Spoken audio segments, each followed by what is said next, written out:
বন্ধুরা, আমরা যদি ষষ্ঠ শ্রেণীর বাংলা ব্যাকরণ ও নির্মিতি বইয়ের ৩৬ পৃষ্ঠার একদম উপরে লক্ষ্য করি, দেখো এখানে শুরুতেই আমরা দেখতে পাচ্ছি বলা হয়েছে ৩ রূপতত্ত্ব।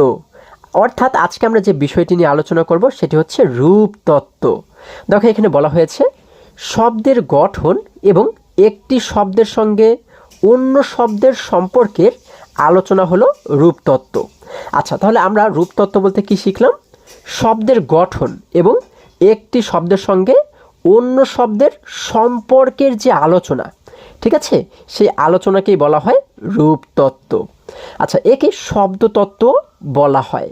তার মানে রূপতত্ত্বকে কিন্তু শব্দতত্ত্ব বলা হয়।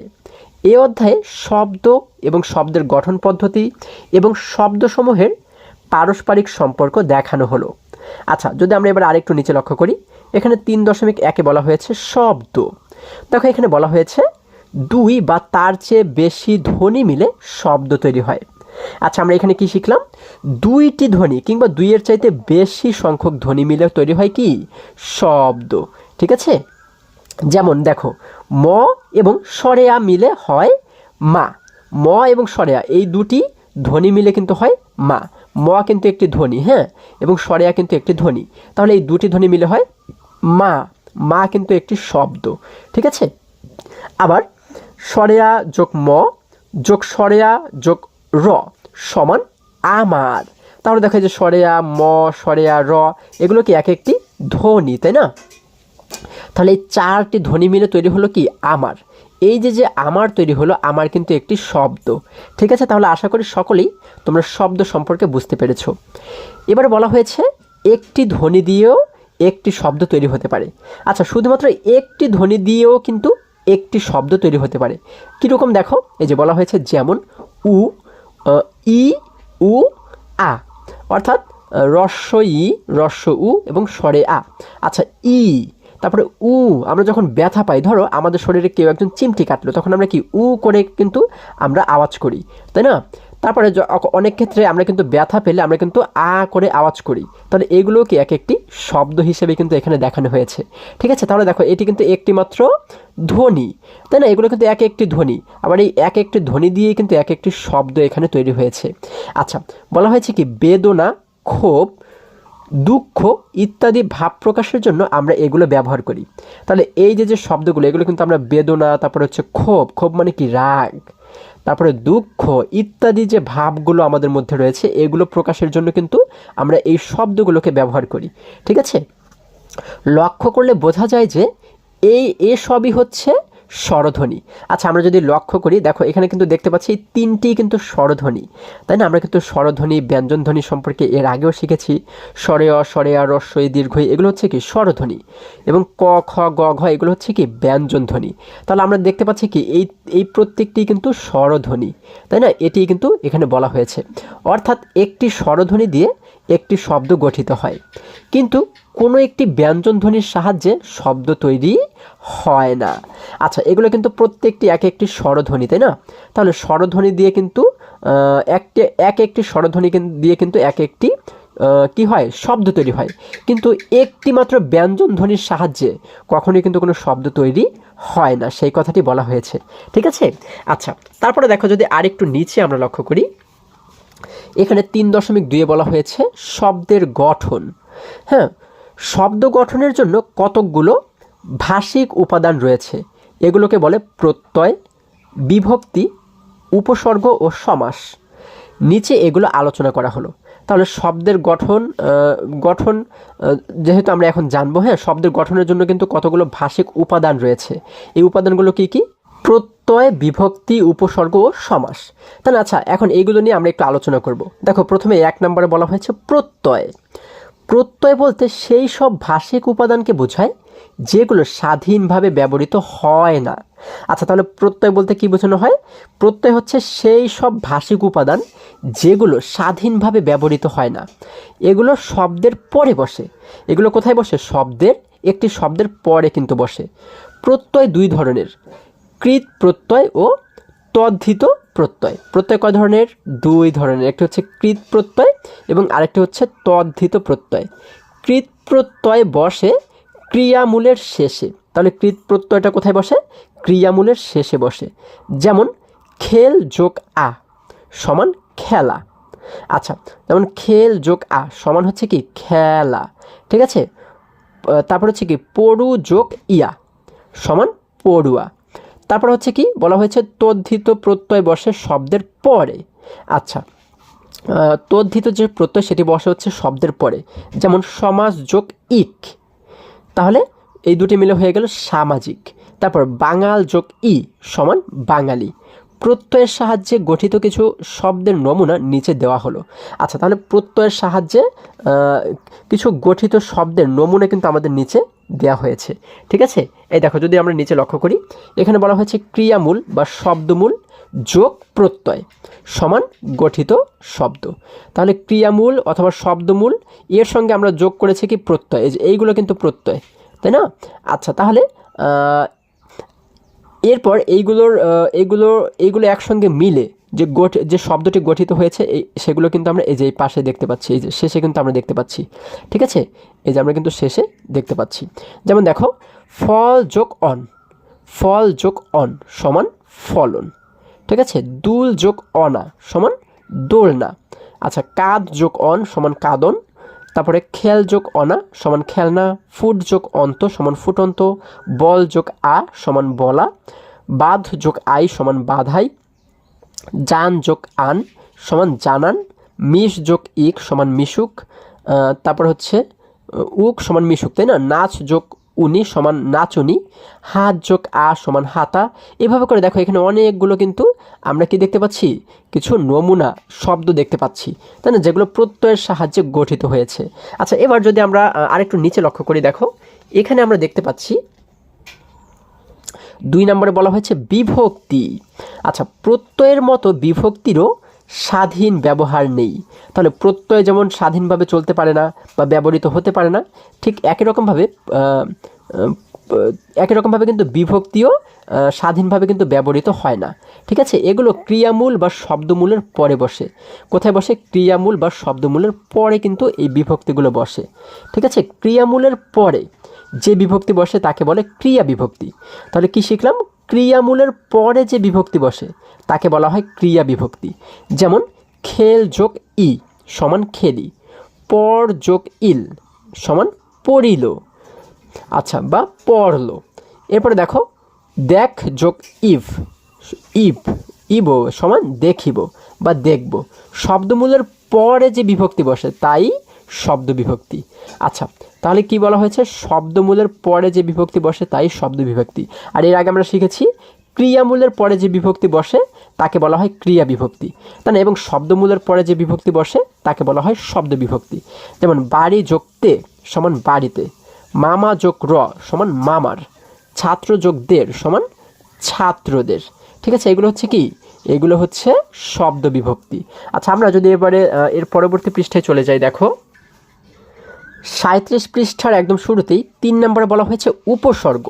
আচ্ছা, এবার উপসর্গটা কি দেখো আমরা একটু বোঝার চেষ্টা করি। প্রত্যয় বা বিভক্তির মতো উপসর্গ বলতেও কিছু ভাষিক উপাদানকে বোঝায়, কিন্তু প্রত্যয় ও বিভক্তি বসে শব্দের শেষে। আমরা কিন্তু দেখেছি যে প্রত্যয় এবং বিভক্তি দুটি কিন্তু বসে শব্দের শেষে, উপসর্গ বসে শব্দের আগে। তাহলে উপসর্গটা কোথায় বসে? শব্দের আগে কিন্তু বসে। যেমন হার একটি শব্দ, হার কি একটি শব্দ, এর পূর্বে প্র বি, হ্যাঁ, এগুলো উপসর্গ যোগ করলে হয় প্রহার। আচ্ছা, যেমন এই হারের প্রথমে, হ্যাঁ, পূর্বে মানে কি? পূর্বে মানে কিন্তু প্রথমে। হারের পূর্বে মানে প্রথমে যদি আমরা যোগ করি তাহলে কি হয়ে গেল? প্রহার। তারপর যদি বি যোগ করি তাহলে হয়ে যাবে বিহার। তারপর যদি আমরা যোগ করি তাহলে হয়ে যাবে উপহার, তাই না? এই কথাটি বলা হয়েছে যে উপসর্গ যোগ করলে হয় প্রহার, যোগ হার, বিহার, যোগ হার, উপহার, উপযোগ হার। আচ্ছা, বোঝাই যাচ্ছে যে উপসর্গের সাহায্যে নতুন শব্দ বা ভিন্ন অর্থবহ শব্দ তৈরি হয়। তাহলে এই যে বি, তারপর এগুলোই হচ্ছে কি? এগুলোই কিন্তু উপসর্গ, ঠিক আছে। এই উপসর্গের সাহায্যে কিন্তু নতুন শব্দ তৈরি হয় এবং একটি শব্দের ভিন্ন অর্থও কিন্তু তৈরি হয়, ঠিক আছে। এই দেখো আগে কিন্তু ছিল শুধুমাত্র হার, তাই না? হারের কিন্তু একটি অর্থ, কিন্তু যখন এই হারের সঙ্গে আমরা বি যোগ করলাম তখন হয়ে গেল বিহার। তখন এই বিহার মিলে কিন্তু একটা আলাদা অর্থ প্রকাশ পেল, তাই না? অর্থটা কিন্তু পাল্টে গেল। সেই কথাটি কিন্তু এখানে বলা হয়েছে যে ভিন্ন অর্থ তৈরি হয় যখন আমরা কোনো একটি শব্দের সঙ্গে যখন আমরা উপসর্গ যোগ করব, তখন কিন্তু অর্থটাও কিন্তু পাল্টে যায়, তাই না? ভিন্ন অর্থ কিন্তু তখন তৈরি হয়। কিন্তু বিভক্তির সাহায্যে কখনো তা হয় না।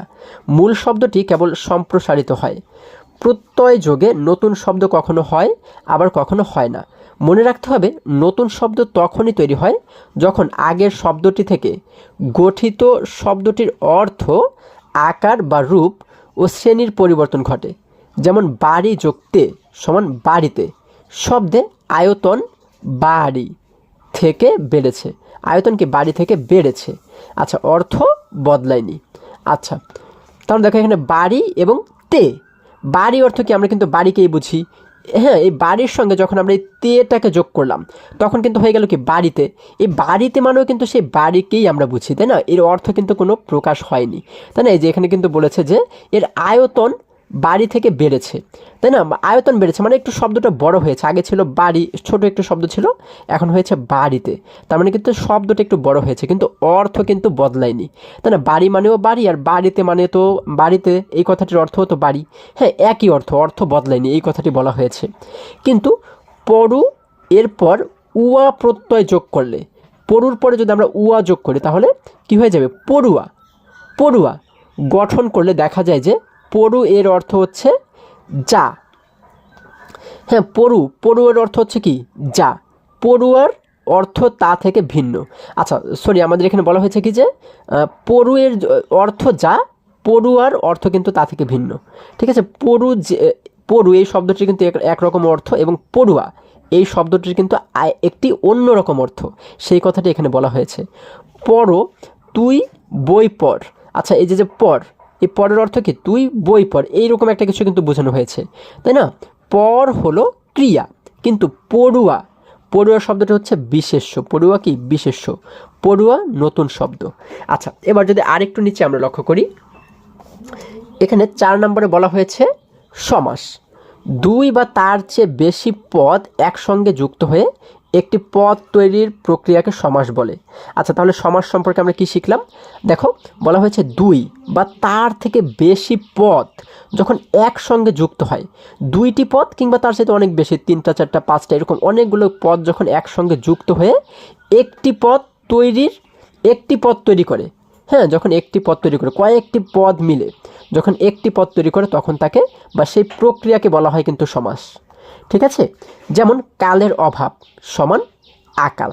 এই যে কালের অভাব, তাই না? এখানে কিন্তু এই একটি পদ এবং অভাব কিন্তু আরেকটি পদ, এই দুইটি পদ মিলে কিন্তু দেখো একটি নতুন একটি পদ কিন্তু তৈরি করেছে, তাই না? এখন এই যে প্রক্রিয়া, এটিকেই কিন্তু বলা হয় সমাস। ঠিক আছে, খেয়া পারাপারের ঘাট, তাহলে এইখানে দেখো এই যে পদগুলো, এই পদগুলো মিলে কিন্তু তৈরি হয়েছে খেয়াঘাট। খেয়া পারাপারের ঘাট সমান খেয়াঘাট, তাহলে এটিকেই বলা হয় কি? সমাস। ঠিক আছে, নদী মাতা যার সমান নদীমাতৃক ইত্যাদি। এবারে বলা হয়েছে কি? দেখো, এবারে বলা হয়েছে 3.3 শব্দের শ্রেণীবিভাগ বা সংবর্গ। শব্দের শ্রেণীবিভাগ বা সংবর্গ। শব্দ যখন বাক্যে ব্যবহৃত হয় তখন তার নাম হয় পদ। আচ্ছা, তাহলে যে কোনো শব্দ যখন একটি বাক্যে ব্যবহৃত হবে, বাক্য মানে কি? যেমন আমাদের দেশের নাম বাংলাদেশ, এটি কিন্তু একটি বাক্য। ঠিক আছে, এখন আমাদের এটি কিন্তু একটি শব্দ। দেশের কিন্তু একটি শব্দ। নাম কিন্তু একটি আলাদা শব্দ। বাংলাদেশ এটি কিন্তু আলাদা শব্দ। তাহলে যখন এই এক একটি শব্দ যখন বাক্যের মধ্যে ব্যবহৃত হবে তখন সেই শব্দকে কিন্তু বলা হয় পদ। ঠিক আছে, তখন তার নাম হয় কি? পদ।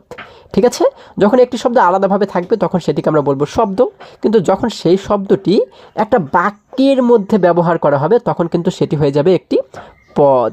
ঠিক আছে, আচ্ছা, বাক্যে ব্যবহৃত শব্দ বা পদকে সাধারণত 8টি শ্রেণীতে ভাগ করা যায়। কয়টি? 8টি শ্রেণীতে কিন্তু ভাগ করা যায়। এগুলো হলো যথাক্রমে বিশেষ্য, সর্বনাম, ক্রিয়া বিশেষণ অব্যয়, ক্রিয়া বিশেষণ, অনুসর্গ, যোজক ও আবেগ। তাহলে এগুলো কিন্তু তোমাদের মনে রাখতে হবে যে বাক্যে ব্যবহৃত শব্দ বা পদকে কয়টি ভাগে ভাগ করা যায়? 8টি। সেগুলো হচ্ছে কি কি? সেগুলো হচ্ছে বিশেষ্য, সর্বনাম, ক্রিয়া বিশেষণ অব্যয়, তারপর হচ্ছে ক্রিয়া বিশেষণ, অনুসর্গ, যোজক ও আবেগ। নিচে এগুলো আলোচনা করা হলো। তাহলে দেখো এবারে আমরা যদি প্রথমে 1 নম্বরে লক্ষ্য করি, বলা হয়েছে বিশেষ্য। বিশেষ্য কি? যে শব্দের মাধ্যমে কোনো ব্যক্তি, জাতি, সমষ্টি, বস্তু, স্থান, কাল, ভাব, কর্ম বা গুণের নামকে বোঝায় তাই বিশেষ্য। তাহলে বিশেষ্য কি? যে সমস্ত শব্দ দ্বারা কোনো ব্যক্তিকে বোঝায়, কোনো জাতিকে বোঝায়। আচ্ছা, ব্যক্তি মানে কি? যেমন আমরা যদি একজনের নাম বলি রহিম, সে কিন্তু একটি ব্যক্তি, তাই না? তারপর যদি কোনো জাতি, আমরা বাঙালি জাতি, তাই না? তারপরে কি? তারপরে ধরো আমরা বললাম যে তারা ইংরেজ জাতি, এই যে জাতি, ইংরেজ, বাঙালি, এগুলো হচ্ছে কি? জাতি, তাই না? জাতির নাম। তারপরে সমষ্টি, বস্তু, স্থান, স্থান মানে কি? কোনো জায়গার নাম, যেমন ঢাকা, চট্টগ্রাম, তাই না? তারপরে আমেরিকা, ইংল্যান্ড, এগুলো কি? এগুলো হচ্ছে স্থান কিন্তু, তাই না? মানে জায়গা। তারপরে হচ্ছে কি? আচ্ছা, আমেরিকা, ইংল্যান্ড, এগুলো হচ্ছে কি? দেশের নাম, তাই না? স্থান মানে কি? যে কোনো জায়গার নাম। আচ্ছা, তারপরে কাল, ভাব, কর্ম বা গুণের নামকে নামকে বোঝায় তাই হচ্ছে বিশেষ্য। যেমন মানুষ, মানুষ কি? একটা জাতি, মানুষ কিন্তু জাতি। তারপরে কি? বাঙালি, তাই না? বাঙালি কি? একটি জাতি। রাস্তা, তারপর হচ্ছে কি? উৎসব। আচ্ছা, এগুলো হচ্ছে কি? প্রত্যেকটি কিন্তু বিশেষ্য, ঠিক আছে? বিশেষ্য, এগুলো হচ্ছে কি? বিশেষ্য পদ, ঠিক আছে? এবার 2 নম্বরে বলা হচ্ছে সর্বনাম। সর্বনাম কি? দেখো, বিশেষ্যের পরিবর্তে যা ব্যবহৃত হয় তাই সর্বনাম। আচ্ছা, এটি কিন্তু খুবই সহজ। এই যে বিশেষ্য যে পদগুলো, এই বিশেষ্য পদের পরিবর্তে যা ব্যবহৃত হয় তাই হচ্ছে সর্বনাম, ঠিক আছে? আচ্ছা, যেমন দেখো, অনন্যা 6ষ্ঠ শ্রেণীতে পড়ে। আচ্ছা, অনন্যা 6ষ্ঠ শ্রেণীতে পড়ে, অনন্যা কিন্তু একজন ব্যক্তির নাম, তাই না? তার মানে এটি কিন্তু বিশেষ্য পদ, তাই না? এটি কিন্তু বিশেষ্য পদ। এখন এই অনন্যার পরিবর্তে কি বলা হয়েছে? সে 2 কিলোমিটার হেঁটে স্কুলে যায়। সে, এই যে বলা হয়েছে সে কিন্তু বিশেষ্য না, সে বিশেষণ না কিন্তু, তাই না? কারণ কি? সে কিন্তু কোনো নাম না, সে হচ্ছে কি? অনন্যার পরিবর্তে কিন্তু আমরা এবারে বললাম সে, তাই না? তাহলে যে কোনো বিশেষ্য পদের পরিবর্তে যাকে বলা হয়, যেমন অনন্যাকে আমরা বলেছি সে, তাহলে এই সে কিন্তু একটি সর্বনাম পদ। তার ঘনিষ্ঠ বন্ধু পান্না, তাহলে তার মানে কি? আমরা একজন ব্যক্তির কথা কিন্তু বুঝিয়েছি, কিন্তু তার নামটা এখানে বলিনি। যদি নামটা উল্লেখ করতাম, তার নাম যদি উল্লেখ করতাম, তাহলে সেটি হয়ে যেত বিশেষ্য পদ। কিন্তু যেহেতু তার বলেছি, নামের পরিবর্তে আমরা ব্যবহার করেছি কি? তার, তাহলে এই তারকে বলা হয় সর্বনাম, ঠিক আছে? তারা শিক্ষা সফরে গিয়েছিল, তারা, এইটি কিন্তু নামের পরিবর্তে ব্যবহৃত হয়েছে, তারা, তাই না? তাহলে এই তারা কিন্তু সর্বনাম। তাহলে আমরা কি বুঝলাম? নামের পরিবর্তে যে সমস্ত কি বা নামের পরিবর্তে যা ব্যবহৃত হয়, তাই না? বা যে সমস্ত শব্দগুলো ব্যবহৃত হয় সেগুলোই হচ্ছে কি? সেগুলোই হচ্ছে সর্বনাম পদ। আশা করি সকলেই বুঝতে পেরেছো। এবারে দেখো, আমাদের নিচে যদি লক্ষ্য করি, এখানে বলা হয়েছে উদাহরণে অনন্যার পরিবর্তে সে, তার ও তারা ব্যবহার করা হয়েছে। তাই বাংলা ভাষায় এ জাতীয় সর্বনাম আরও রয়েছে, যেমন আমি, আমরা, আমার, আমাদের, তুমি, তোমার, তোমাকে, আপনি, আপনার, আপনাকে, তুই, তোর, তোকে, তার, তাকে, তিনি, তার, তাকে ইত্যাদি। তাহলে এই সবগুলোই কিন্তু সর্বনাম পদ, তাহলে এগুলো কিন্তু আমরা নামের পরিবর্তে ব্যবহার করি, তাই না? আচ্ছা, এবার দেখো 3 নম্বরে বলা হয়েছে বিশেষণ। বিশেষণ কি? যে শব্দের মাধ্যমে বিশেষ্য বা সর্বনামের গুণ, অবস্থা বা বৈশিষ্ট্য প্রকাশ পায় তাকে বলে বিশেষণ। তাহলে এটি দ্বারা আমরা কি বুঝতে পারলাম? যে শব্দগুলোর মাধ্যমে বিশেষ্য মানে কি? মানে কোনো নাম, বা সর্বনাম মানে কি? সেই নামের পরিবর্তে যেগুলো আমরা ব্যবহার করলাম। তাহলে বিশেষ্য এবং সর্বনামের গুণ, অবস্থা বা বৈশিষ্ট্য প্রকাশ পায়, ঠিক আছে? গুণ প্রকাশ পায়, অবস্থা এবং বৈশিষ্ট্য প্রকাশ পায়, তাকে বলে বিশেষণ। যেমন বিশাল দিঘি, এই যে বিশাল মানে কি? এটি কিন্তু একটি গুণ, তাই না? যে অনেক বড়। তারপরে বিশাল দিঘি, উঁচু বাঁধানো পুকুর, উঁচু বাঁধানো, উঁচু, মানে এটি দ্বারা কিন্তু এই যে অবস্থা বোঝানো হয়েছে, তাই না? যে দিঘিটি, পুকুরটি কেমন? উঁচু বাঁধানো, তাহলে এই যে অবস্থা কিন্তু বোঝানো হয়েছে, তাহলে এই উঁচু বাঁধানো এটি কিন্তু বিশেষণ, ঠিক আছে? হরেক রকম গাছপালা, তাহলে এই হরেক রকম, আচ্ছা, তাহলে এটি কিন্তু একটি বিশেষণ পদ, ঠিক আছে? ঘন ঝোপ, আচ্ছা, ঘন ঝোপ জঙ্গলে আচ্ছন্ন পরিবেশ, এখানে কিন্তু এই যে ঘন, হ্যাঁ, এটি কিন্তু অবস্থা বোঝানো হয়েছে। ঠিক আছে, যে ঘন জঙ্গলটি কেমন, ঘন ঝোপঝাড়ে আচ্ছন্ন। আচ্ছা, তাহলে এই যে ঘনটা কিন্তু বিশেষণ পদ। ঠিক আছে, পাথর বাঁধানো ঘাট, তাহলে সেই ঘাটটি কেমন, পাথর বাঁধানো। ঠিক আছে, তাহলে সেই ঘাটের কিন্তু আমাদের এখানে কি, ঘাটের কিন্তু অবস্থাটা বোঝানো হয়েছে। তাহলে এই পাথর বাঁধানো এটি কিন্তু কি বিশেষণ পদ। আশা করি সকলেই বুঝতে পেরেছো। বন্ধুরা, আজকে আমাদের এই পর্যন্তই, আবারও দেখা হবে পরবর্তী ভিডিওতে। আর হ্যাঁ, তোমরা যদি আমার চ্যানেলে নতুন হয়ে থাকো তাহলে এখনই চ্যানেলটি সাবস্ক্রাইব করে পাশে থাকো, যেন আমার যে কোনো ভিডিও আপলোড করার সাথে সাথে খুব সহজেই তোমরা সেটি পেতে পারো। সকলে ভালো থাকো, সুস্থ সবল থাকো, এই কামনা করে শেষ করছি। ধন্যবাদ সকলকে।